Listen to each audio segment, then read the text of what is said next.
Hello my dear student, स्वागत है आपका इस नए वीडियो लेक्चर में। इस वीडियो में हम लोग बिहार बोर्ड परीक्षा में कॉपी को कैसे लिखा जाता है उसको समझने वाले हैं।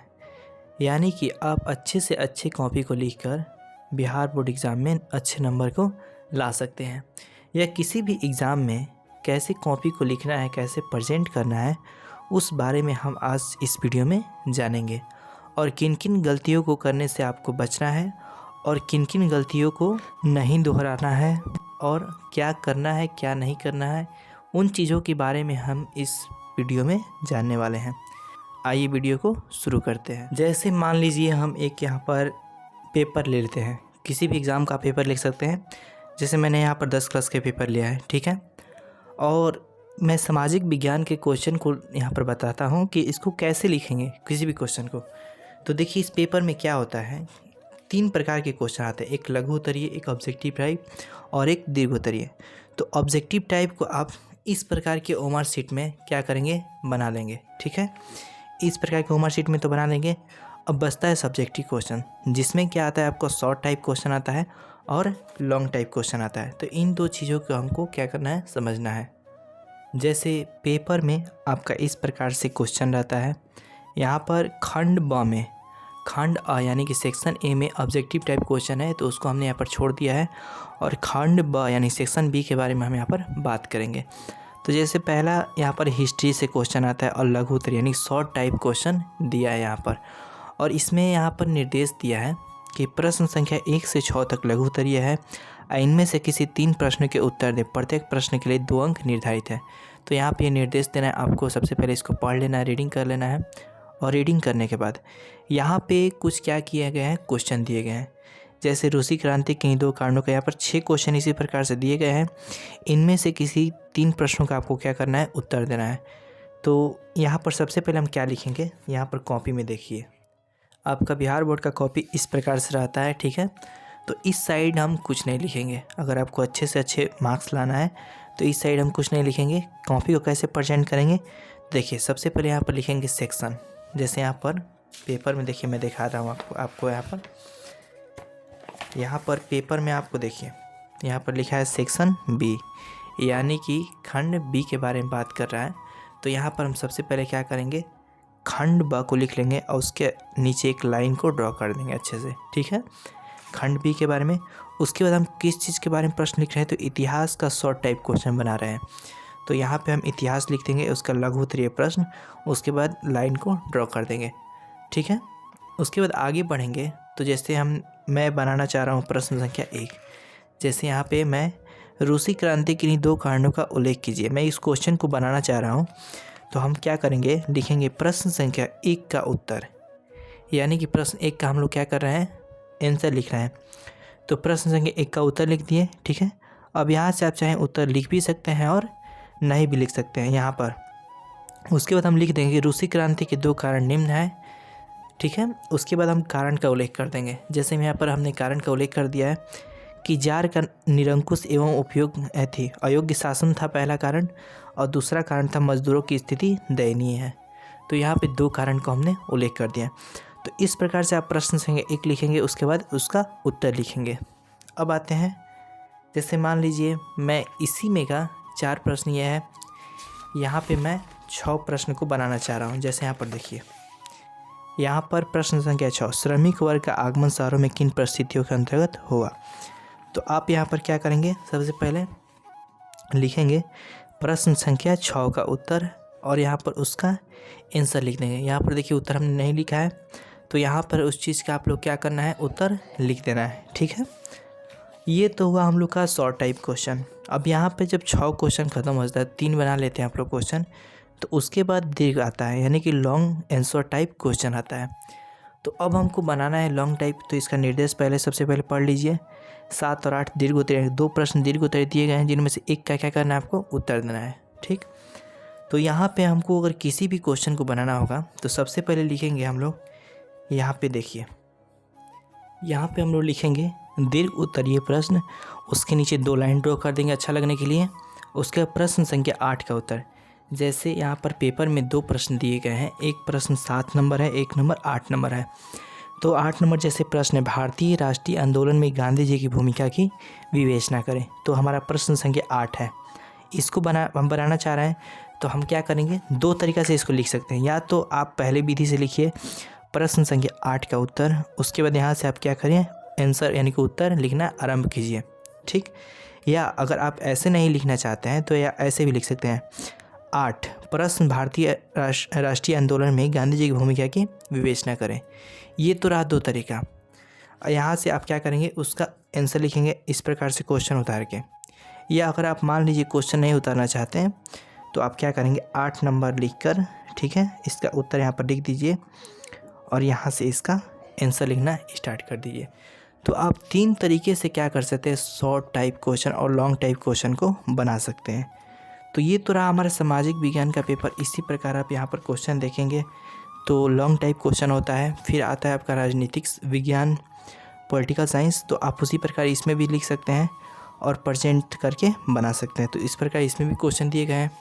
फिर आगे हम लोग कुछ क्वेश्चन देखते हैं, फिर आपका लॉन्ग टाइप क्वेश्चन आएगा। तो लॉन्ग टाइप क्वेश्चन को आप इस प्रकार से लिख कर क्या कर सकते हैं, बना सकते हैं अच्छे से। और लिखने के बाद आप इसको क्वेश्चन को उतार लीजिएगा और इसको उत्तर लिखकर बना दीजिएगा, ठीक है। तो इस प्रकार से आपको पेपर को क्या कर सकते हैं, लिख सकते हैं। ये तो रहा सामाजिक विज्ञान का पेपर। और जैसे मान लीजिए हमको हिंदी का पेपर लिखना है, ठीक है। जैसे यहाँ पर हमने हिंदी का पेपर ले लिया, ये मातृभाषा हिंदी, और हिंदी का पेपर में हम क्वेश्चन लिखना चाहें तो देखिए सबसे पहले हमारा क्या आएगा, सबसे पहले आएगा हमारा ऑब्जेक्टिव टाइप। देखिए खंड अ, यहाँ पर खंड अ यानी कि वस्तुनिष्ठ प्रश्न आएगा। तो ये तो आप लोग बना लेंगे, ऑब्जेक्टिव क्वेश्चन है तो उमर सीट पे। और इसको बनाने के बाद आता है सब्जेक्टिव क्वेश्चन के बाद। तो सब्जेक्टिव क्वेश्चन में उसी प्रकार से आप क्या करेंगे, आइए देखते हैं। जैसे यहाँ पर हमारा आता है खंड ब, विषय निष्ठ प्रश्न के बारे में, ठीक है। अब पहला क्वेश्चन है कि निम्नलिखित गद्यांशों में इसकी एक गद्यांश को पढ़कर नीचे दिए गए प्रश्नों के उत्तर दिए, प्रत्येक प्रश्न के 2 अंकों का होगा, ठीक है। तो इस चीज़ का आप लोग निर्देश का ध्यान रखें, निर्देश क्या बोल रहा है। अब इसका कॉपी लिखने का बात आता है तो आप इस कॉपी को कैसे लिखेंगे, तो देखिए जैसे यहाँ पर हमने लिखा है, ठीक है। तो सबसे पहले लिखेंगे खंड ब, विषयनिष्ठ प्रश्न। क्या लिखेंगे, विषयनिष्ठ प्रश्न, क्योंकि यहाँ पर देखिए यहाँ पर विषयनिष्ठ प्रश्न का जिक्र किया गया है। तो यहाँ पर विषयनिष्ठ प्रश्न को लिखकर अब मान लीजिए हमको पहला प्रश्न बनाना है। पहला प्रश्न है गद्यांश का क्वेश्चन है, तो पहला में क नंबर हमको बनाना है। तो पहला का क नंबर कैसे लिखेंगे, तो लिखेंगे प्रश्न संख्या 1 गद्यांश क का उत्तर, ठीक। या आप इसको ऐसे भी लिख सकते हैं, प्रश्न संख्या 1 गद्यांश क। और यहाँ से आप क्वेश्चन, अब इसमें क में आपको यहाँ पर गद्यांश पूरा पढ़ लेना है यहाँ तक। और प्रश्न को पढ़ने के बाद यहाँ पर आपका इस पे आधारित 4 क्वेश्चन दिए गए हैं। तो पहला क्वेश्चन है कि राहुल संस्कृत्यान का व्यक्तित्व कैसा था।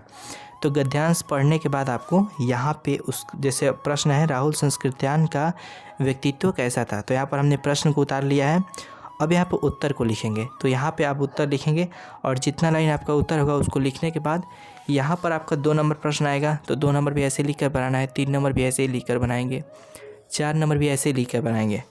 अब गद्यांश बनाने के बाद अगर आपका प्रश्न आएगा, आगे प्रश्न जैसे देखिए 3 नंबर प्रश्न है कि निम्नलिखित में किसी एक विषय पर दिए गए संकेत बिंदुओं के आधार पर लगभग 250 से 300 शब्दों में निबंध को लिखें। तो इस बात का आप लोग भी ध्यान देना है कि निबंध लिखने से पहले सबसे पहले हम लिखेंगे प्रश्न संख्या 3 का उत्तर। ऐसे जैसे यहाँ पर हमने प्रश्न संख्या 3 का उत्तर लिख लिया। अब प्रश्न 3 में देखिए, जैसे पहला है परिश्रम की महत्ता, परिश्रम की भूमिका, महत्व, उपसंहार, यानी कि आप इसके विषय में क्या सोचते हैं उसके बारे में बताना है। तो यहाँ पर हम लिखेंगे क नंबर, ऐसे लिखेंगे क, परिश्रम की महत्ता। लिखने के बाद यहाँ पर ऐसे ड्रॉ कर देंगे साइन को। उसके बाद पहला नंबर है भूमिका। तो भूमिका को ब्लैक पेन की सहायता से ऐसे यहाँ पर लिखेंगे भूमिका। और भूमिका लिखने के बाद यहाँ से इसकी भूमिका को लिखेंगे सबसे पहले कि परिश्रम की महत्ता किस प्रकार से शुरू होती है, किस प्रकार से हम इसको शुरू करते हैं। उसके बाद भूमिका लिखने के बाद यहाँ पे भूमिका लिखने के बाद आप लोग यहाँ पर नीचे लिखेंगे क्या चीज़, महत्व के बारे में बात करेंगे। महत्व लिखने के बाद कि परिश्रम की महत्ता की महत्व क्या होती है यहाँ ड्रॉ करने के बाद, ठीक है। लास्ट में हम लिखेंगे उपसंहार। उपसंहार, उपसंहार की बात करेंगे।